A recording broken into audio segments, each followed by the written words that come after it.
Tanangizdan qo'rqib yashashdan charchaganmisiz? Har ovqatdan keyin og'irlik, quvvatsizlik yoki yana uyquchanlik bosadimi? Tushunarsiz holat-a? Oynada esa avvalgi o'zingiz emas, boshqa bir inson qarab turibdi.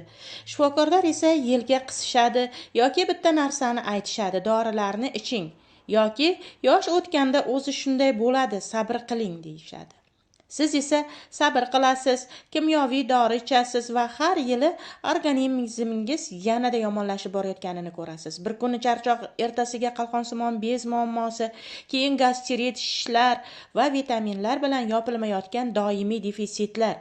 Lekin men sizga rostini aytmoqchiman. Buning uchun yo'l bor. Hatto agar sizda bir nechta diagnoz bo'lsa ham, hatto endi kech deb o'ylayotgan bo'lsangiz ham, tanangiz sog'lom bo'lishni istaydi. Unga faqat yordam kerak, to'g'ri va belgilangan ketma-ketlikda. Simptomlarni emas, to'liq tizimni tiklash kerak. Me'da-ichak tizimini ishga tushiramiz. Og'ir parhezlarsiz ovqatlanishni to'g'rilaymiz. Organizmni tozalaymiz. Qalqonsimon bezni tabiiy usulda qo'llab-quvvatlaymiz. Yetishmovchiliklarni oqilona to'ldiramiz. 1 yil davomida birgalikda amalga oshiramiz, qadam va qadam. Tushunish va tayanch bilan. Vaqt keldi, tanangizni qo'llab-quvvatlaydigan hayotga qaytarish uchun vaqt keldi.